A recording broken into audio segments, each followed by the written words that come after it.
Do you guys remember way back when, in the time machine, it was Tony Khan and Shane McMahon photographed at a Texas airport? Very secret meeting between the two, which got people talking on social media. Rumors were swirling about Shane McMahon potentially working with Tony Khan and All Elite Wrestling. Then we get the birth of the Death Riders and Jon Moxley's cryptic promos, insinuating that they may be working for someone else, that AEW doesn't belong to Tony Khan anymore, and that they're working for someone else, trying to overtake the company. Do you guys remember anything regarding that? Were you excited about it? Were you upset that nothing came to fruition from these two photographs that we've seen with Shane McMahon, with Tony, and the Young Bucks individually?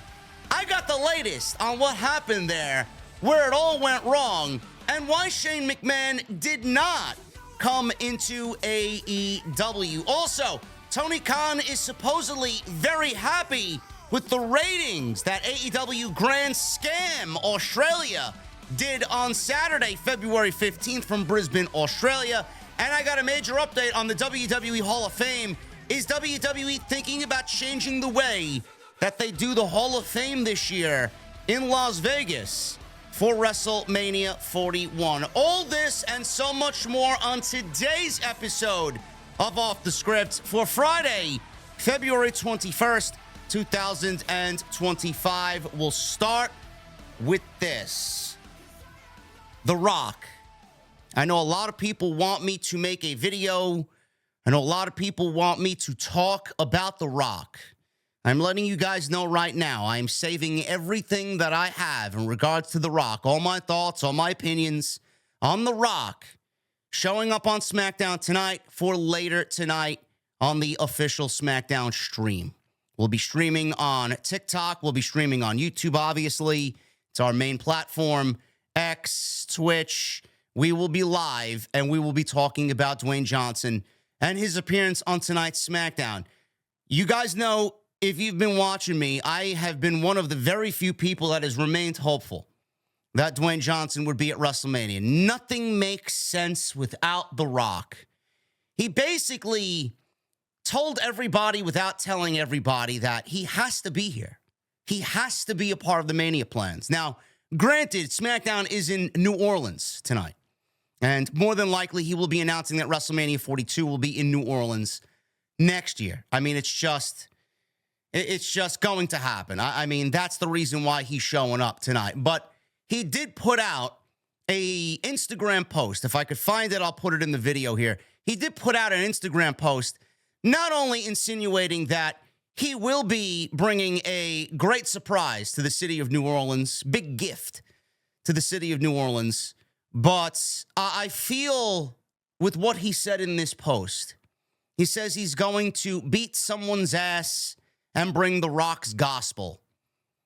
I don't know whose ass he's going to beat. I mean, Cody comes to mind. Maybe Solo for not getting the job done. Is The Rock going to show us his cards now that he's the leader of the new bloodline? I don't know. I don't know. But I said a few weeks back, and you guys who have watched me know that I said this. I may be on an island all to myself, but I do think The Rock is going to be at WrestleMania in some way, shape, or form. And I do think that we get that tonight. So it's going to be a fun night. Hopefully you guys can join me.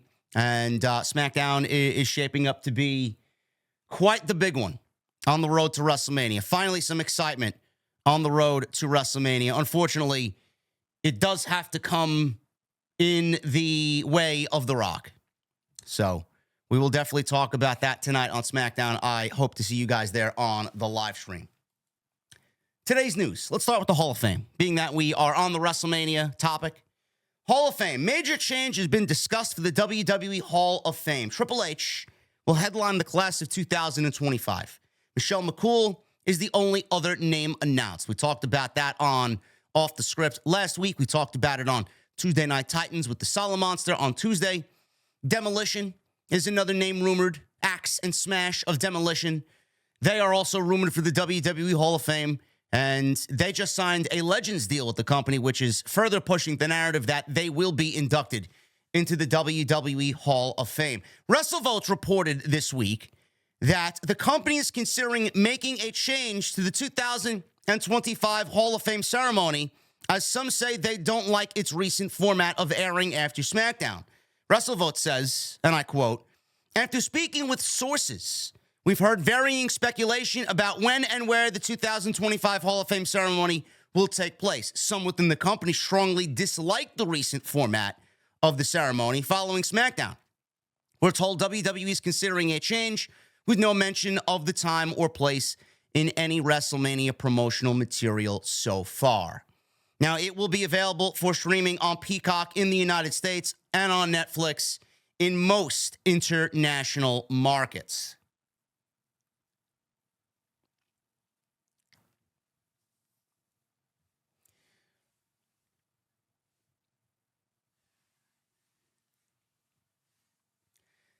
I think WWE has felt this way for a few years now. I never really liked the model of the Hall of Fame airing immediately after SmackDown. I don't think that it's a good look. I think it's a very haphazard, rushed job. I think it is kind of low effort. The Hall of Fame, if WWE wants people to take the Hall of Fame seriously, it should be its own standalone event. It should be in its own venue. And it should be given its own night and let it breathe on its own. And in the current market of TKO and them just price hiking the shit out of WWE tickets and WWE just selling an abundance of tickets, and they're the most expensive ticket that they've ever been in WWE history with what they're doing right now with Endeavor and TKO. You would think that TKO wants to make money and monetize literally everything. So if you're putting the Hall of Fame and SmackDown together, sure, you could bundle a Hall of Fame and SmackDown ticket and bump up the price. Or you could just sucker another 10,000 people or so to buy a ticket for SmackDown and then buy an individual ticket to the Hall of Fame whenever WWE decides to do the Hall of Fame. So you get a double banger instead of just bundling everything together on the same night. That's my line of thinking, and that's where I think they are going to eventually go to monetize the Hall of Fame once again as its own entity. That's what I believe TKO is going to end up doing.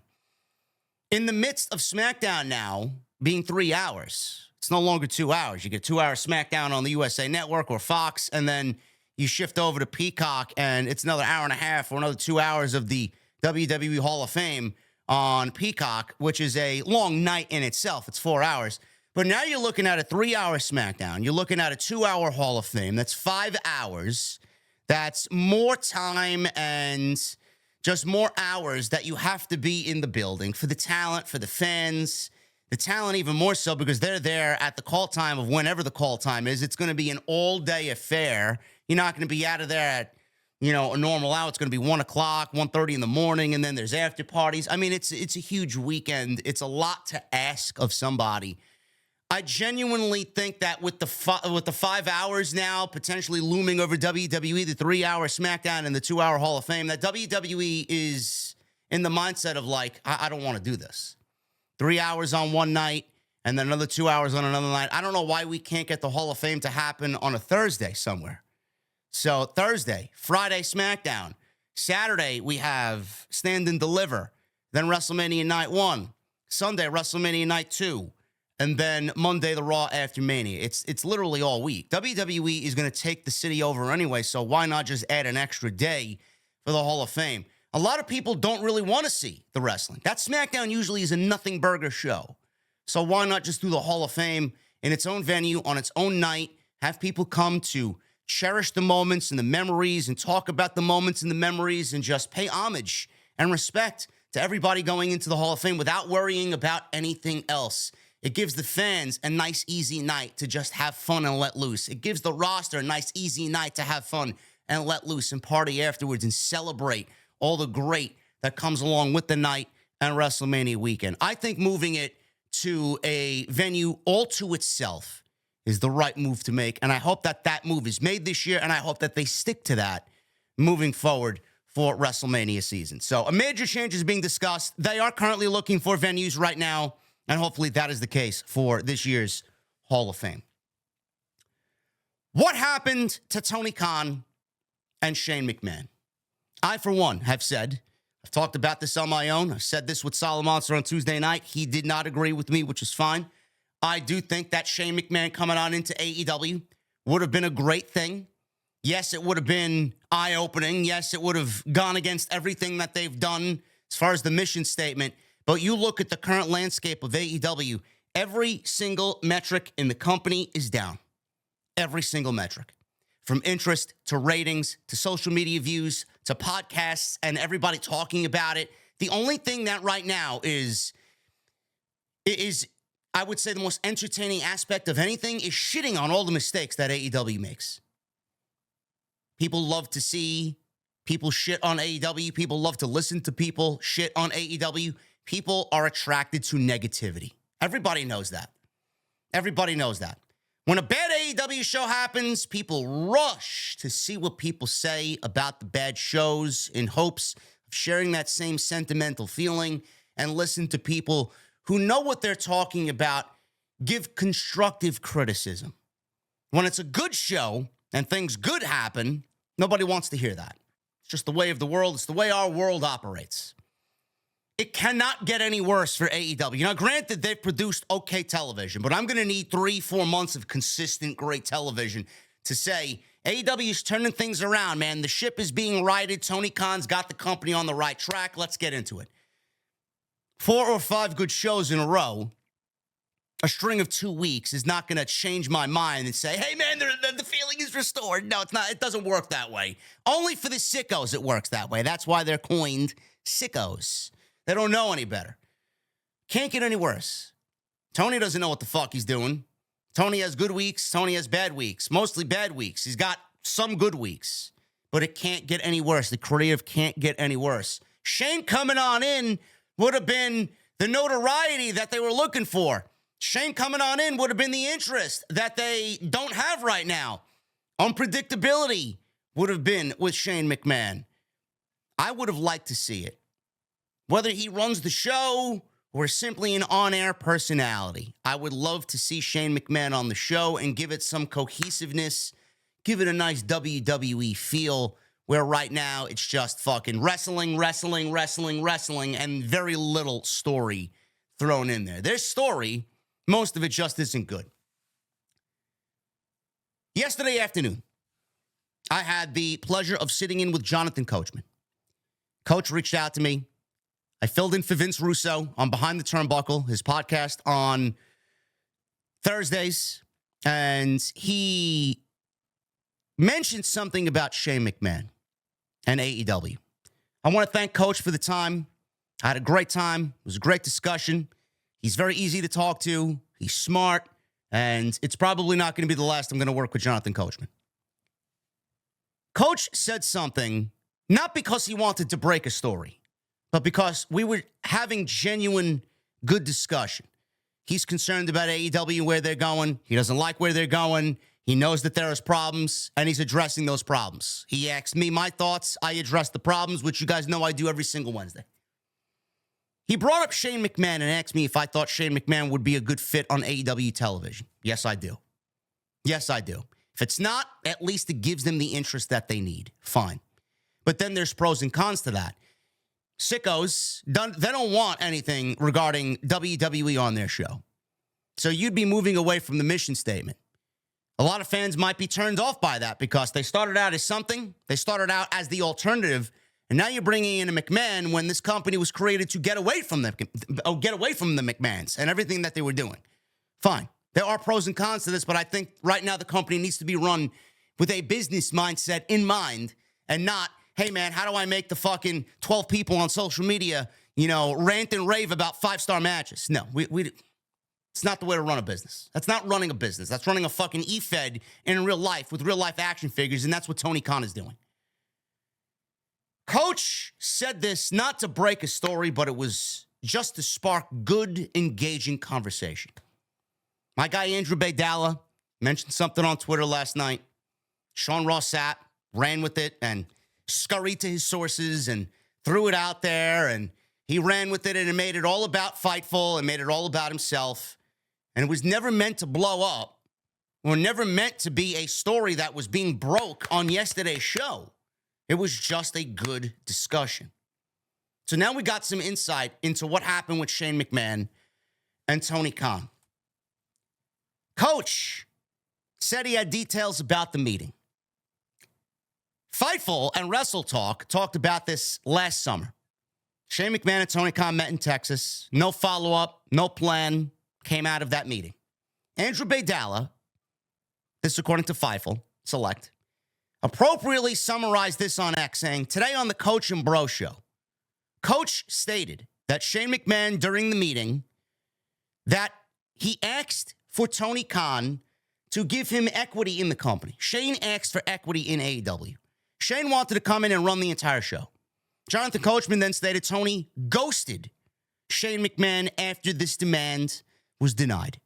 Or basically, Tony denied him by ghosting him, but Tony didn't agree with what Shane was saying, so he ghosted him because he didn't want anything to do with what Shane demanded. Now, Fightful says they can't verify the request of equity. However, we heard a lot more about the meeting between the two sides. According to a source close to Shane McMahon, Khan did not follow up with Shane. The source also claimed that they couldn't speak on the desire for equity, but that is seemingly what Shane did ask for, and Shane did want to run things, but didn't have the product knowledge or familiarity with AEW or their business model. There is no business model because it's not a business. Let me get that out there. He doesn't know their business model. There is no business model.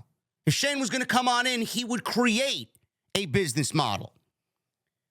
That source close to McMahon also said that Shane didn't seem to take it personally that Khan didn't follow up after that, and that it seemed like Tony almost thought Shane was joking when he mentioned the possibility of running everything. The source indicated that he believed that Shane viewed his insight and abilities to run a show as valuable after witnessing years of fans and people in the industry wanting anyone but Vince in that role. There was never an expanded plan for Shane to appear on AEW television or be involved in the company. Those that we've spoken to within AEW say that Tony hadn't spoken about it extensively outside of noting that the two sides simply met and aren't working together. The source close to McMahon that we spoke to claimed that they wouldn't rule out a cameo appearance, but didn't think they would extensively do business together at this stage. You know, I hate the wrestling media. I do. I think the wrestling media is fake. I genuinely think it's fake. I have a problem, and I'm not stupid. When something happens and something breaks, like this, and Coach is just the most recent example. Happened with the ring gate, or the ring story. As soon as everybody started jumping on AEW about the fucking ring, Fightful and all the other fucking accompanying dirt sheets raise their swords and go to bat for AEW. Now, I'm not picking on Sean. I'm not picking on Fightful. I'm not picking on all these other platforms, but there's a common theme that I see every time something negatively impacts AEW and their presence or their whatever. As soon as something negatively impacts AEW, you have the same people on the same platforms going to bat, raising their swords, fucking holding up their shields and going to battle like it's fucking Hyrule and Link is going into Ganon's fucking castle. Why? I don't get it. Well, how does that benefit anybody? Instead of doing the right thing and maintaining your integrity and calling out the bullshit that AEW has constantly spewed time and time and time again. It was never about the size of the ring. It was never about the size of the ring. Ever. Everybody watched that show, or whoever watched that show, I don't want to say everybody, but anybody that watched that show pinpointed it at the top of the hour and never mentioned it again. We watched 2 hours of really good pro wrestling. Why did people make a big deal about the ring? It's because AEW is a sloppy shop. things don't add up. I know for a fact that they used an 18 by 18 ring for All In 2 years in a row. But they claim that ring was 18 by 18. No, it wasn't. It was 16 by 16. It looked like a fucking ring that you'd find in somebody's backyard at a 5-year-old's birthday party. It wasn't an 18 by 18 ring. The reason why people made a big deal about the ring is because it's a sloppy shop. All you need to do is look at the steel steps. Where did they get those steel steps? Did they borrow them from the independent promotion that they got the ring from? Or did they go to Bed Bath & Beyond? They go buy a step stool and just pretend it was a steel step? What did they do? You mean to tell me that that was the plan for 7 months? This is what they got. They didn't inquire. They didn't ask. They didn't see what the ring was about, what type of ring they were going to be getting to protect their talents first and foremost. Did you see the bouncy ring? The one thing that I have in the back of my mind, the first thing that I'm doing as a promoter is, how good is the ring and how well are my talents going to be protected? I don't know. Let's ask Buddy Matthews, who fucking rolled his ankle in a bouncy fucking ring. Wasn't about the size of the ring. It was about the way that they went about it. It's about the preparation that they did for Grand Slam. And it's about them not taking the effort to stand out as a true second promotion here in the United States. They don't give a shit. It was never about the fucking ring. It's about the fact that they just look like a lowbrow, second-rate promotion. And they know that they are. And they don't care. But we, the fans, know. The fans that actually love the company and believe in the company want them to be so much more. They don't give a shit. Tony's got people around him, and Tony has hired people that don't care. Proper steps are not made to make sure these things don't happen. I came up with several other reasons why they couldn't do what they did, and not one single person in this community, from a dirt sheet or a journalist in this community, came up with a fucking idea as to what they could have did different to make sure this problem doesn't happen. I got the same answer every single fucking time. It doesn't matter. Ha, ha, ha. These people got no lives. Ha, ha, ha. Clicks, views, retention, this. Look at the negativity on AEW. It doesn't matter. Doesn't matter. Let's ask Buddy fucking Matthews if it doesn't matter. That's the same thing that's happening here. People ran with it, and people in AEW, I'm sure we're listening to Coach because he's got some sort of pull and he's got connections. They reached out to these dirt sheets and said, we need the water on top of the fire. We need to fan the flames here. We don't want this shit getting out. Again, I don't know why everybody just comes to the defense of AEW. Now, do I believe Shane McMahon asked for equity in the company? I do.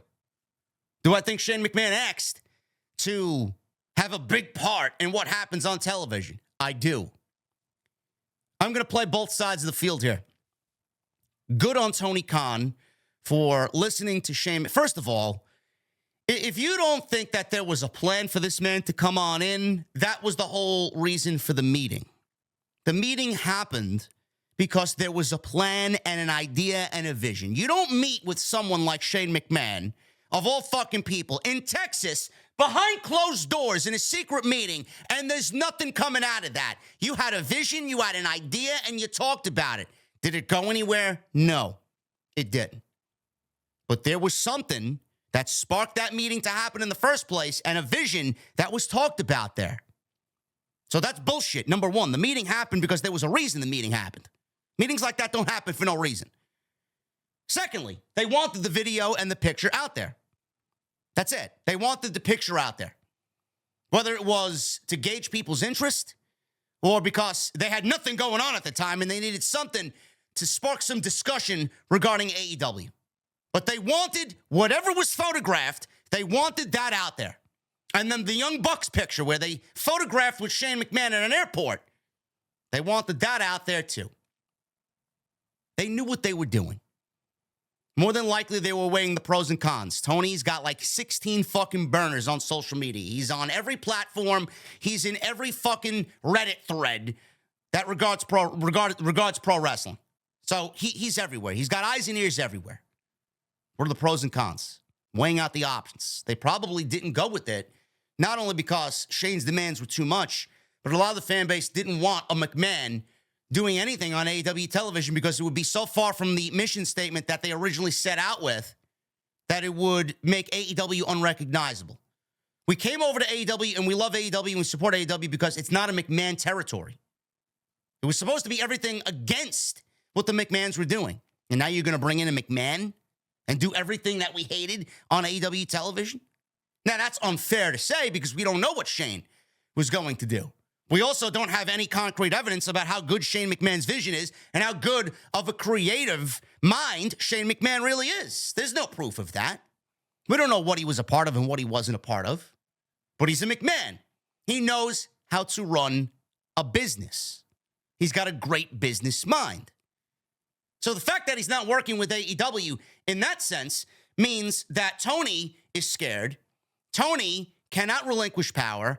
Tony doesn't want to give Shane any equity at all because if there's an upswing in business and AEW starts doing things better and AEW starts doing things right, and Tony's not the reason for that, Tony's never going to allow that to happen. Tony would be sitting in a corner all by himself, crying every single night. Why don't the fans like me?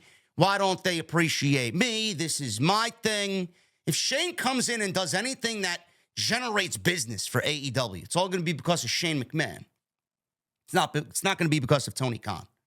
Shane's going to be an on-air character. That means Shane's going to get all the credit, and Tony doesn't have the balls or the character or the charisma or the personality to be an on-air character, so he's never going to allow that. That's why we don't see an on-air personality, an on-air authority figure or GM, because it's always going to come back to that person. Tony wants you to know he's booking the show, writing the show, producing the show, making the matches on the show. He doesn't want to relinquish that, but at the same time, it's also something that's killing the fucking company because he's wearing too many hats. He needs to relinquish that power. I said this about Vince. I'm going to say it about Tony. Tony needs to delegate power. He needs to hire writers, competent writers. I'm not talking about Jimmy Jacobs or fucking Sanjay Dutt or QT Marshall or Dustin Rhodes, Jerry Lynn, Will Washington. These aren't writers. They're not. You need writers, people with creativity, people that think outside the box, people that can string cohesive television together on a week-to-week basis and leave a lasting impression on the viewer saying, I can't wait to watch next week's show. We don't have that. We do not have that at all. He needs to hire writers, a writing team. He needs to step away from making the matches. He needs to be the guy that writes the checks and signs off on all the creative ideas at the end. He needs a beginning and a middle for what happens creatively. Right now, it's Tony, and then Tony. He needs a writing team, he needs a senior management team, and he needs those people to filter all the ideas from the writing team to him, and then they all finalize what works, what doesn't, what's on TV, what doesn't make TV. That's what needs to happen. There's no structure. So, do I think Tony did the right thing because Shane demanded the world? Good on him. Yes, I do. Because when someone comes in to a meeting and is discussing my company, and you're coming in saying, you want this, I want it all. Fuck you, man. What am I getting out of this? You're not going to bully me and push me out of my fucking position.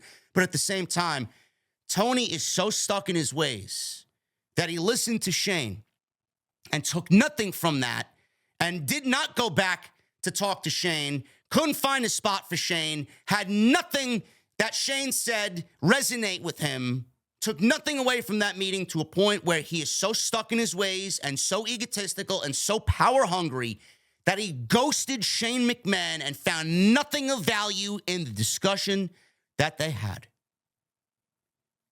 And you think AEW is going to get better? If fucking Shane McMahon, a member, the son of the biggest promoter in the history of the fucking business, is meeting with you, a McMahon, by the way, that everybody appreciates and respects because he's not his father. This is the guy that we wanted originally before Paul Levesque to take over the company. A respected McMahon. This man is walking into your life and he's giving you the opportunity to talk business, and then you ghost him? Of course Tony ghosted him because Tony is scared to give up any sort of power in AEW. Tony will never relinquish that type of power, and Tony doesn't like confrontation.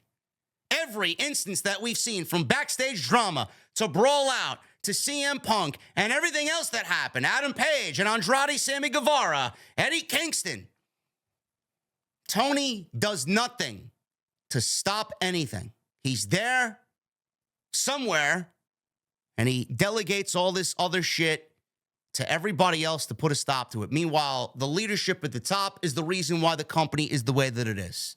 The leadership at the top is the reason why all these things happen. Tony does everything to avoid confrontation. So the fact that he ghosted McMahon, he didn't want confrontation. He didn't want to tell Shane, no, I don't appreciate you. He's never going to tell that to Shane McMahon because he doesn't want confrontation. He doesn't like confrontation. He doesn't have the balls for confrontation. You're the fucking boss. You tell Shane what you want. But I don't find it good that this man met with Shane McMahon and took nothing from this discussion and meeting and said, I want to do business, but let's do business in the right way. I can't have you coming on in here and demanding the fucking world. I want to work with you because we have problems in the company. Shane McMahon meeting with Tony Khan and Tony Khan ghosting him. I can't even begin to tell you how bad that looks. It's bad for one reason and one reason only. Tony will never admit. Tony basically admitted that everything is right in AEW. Tony would never show weakness. If Tony admitted to Shane McMahon, I need your help, that means AEW is not where it needs to be. AEW is in trouble. But according to Tony Khan, everything is great. Needing Shane McMahon, wanting to work with Shane McMahon in any business capacity would signify that AEW is in trouble. AEW needs help from outside sources that nobody even thought would come into play. Tony would never let that happen. So Tony ghosting Shane McMahon is basically Tony telling everybody everything is all right when we all know it's not. And that is what's killing AEW. Think about that. Tony Khan supposedly was happy with AEW Grand Slam after a lead-in. Look at these numbers. I don't really understand what we're looking at here. That is so great. According to Fightful, AEW was the beneficiary of a big lead-in on NBA All-Star Weekend ahead of Grand Slam. In all, AEW averaged 500,000 viewers for Grand Slam's broadcast nearly 3 hours later than their normal time slot on TBS. Or TNT, whatever, TNT. Kenny Omega and Will Ospreay versus Kyle Fletcher and Konosuke Takeshita kicked off the show with over 1 million viewers from the lead-in. Those we spoke to at AEW Dynamite said that Tony Khan and others in the company were very happy with AEW's number, the lead-in, and the positive buzz surrounding Grand Slam this weekend. Tony Khan was also vocal about believing it was one of the better stretches of Collision that they've run. Now, I want you guys to be fixated on this. What exactly are they happy about? I don't really understand what it is to be happy about. They started out, first of all, the show aired 20 minutes late after the festivities ended on TNT. 10:52, if you look at the bottom of the chart here, 10:52 to 11 p.m. They had a lead-in of 1.03 million from the NBA All-Star festivities. After 8 minutes, they lost all those viewers. They go down to 669,000 viewers. How is that a good thing? That is 400,000 people not giving a single fuck about anything that's happening on your show. Now, granted, 669 for a lead-in is very good. On a normal Collision, it's not that way. As the match went on, 567,000. We go into the first match into Mercedes Moné versus Harley Cameron. So Mercedes and Harley lost another 100,000 viewers. The match continues, and then we got to 525,000 towards the end of the Mercedes and Harley match. Cope and Jay White versus Claudio and Jon Moxley, Brisbane Brawl, 453,000 viewers, and it just goes down and down and down. Buddy Matthews versus Okada, 401. By the time we get to Tony and Mariah, which is the whole fucking reason for this show, a title change with the biggest woman in your division, the biggest story that AEW's told over the last 18 months, Mariah May and Toni Storm start with 351,000 and ends with 294,000 viewers. What is there to be happy about? What is there to be happy about? You lost 400,000 people from an 8-minute lead-in from the NBA All-Star festivity weekend. To do what? End with your biggest women's match, maybe ever, 294,000.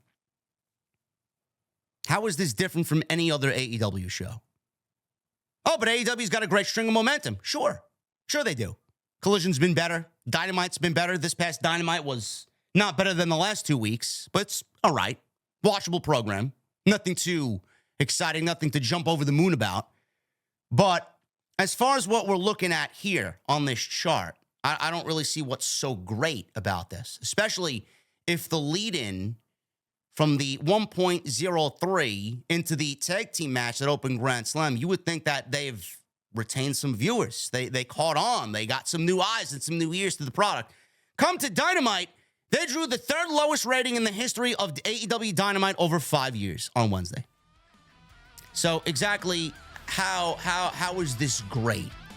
How is this great? You're not keeping people's interest. So what exactly is so great? Or is this just the buzzword in AEW? Great, everything's great, tremendous, fantastic. Who thinks that what's going on there is great? A very small portion of the audience. If things were great, a lot more people would be watching. And right now, they're not. This, I don't really consider to be great. This is fucking eye-opening, and this is sad. Thank you guys very much for all your support. I really appreciate all of your support this month. We are absolutely kicking ass in the month of February, and I appreciate you guys. Much more to come. I will be live tonight for Friday Night SmackDown. Going to be a big show. Tune in. Rock is going to be there. Unbelievable. Can't wait to see what happens. WrestleMania season might finally get the excitement that it needs. Follow me on social media at JD from NY206, Twitter, Instagram, TikTok, and Cameo. Hit that subscribe button down below. Turn on the bell for all notifications, and make sure you guys go check out all the other content on the channel. There's plenty of it. Second channel just hit 10,000 subs today. Thank you very much for that.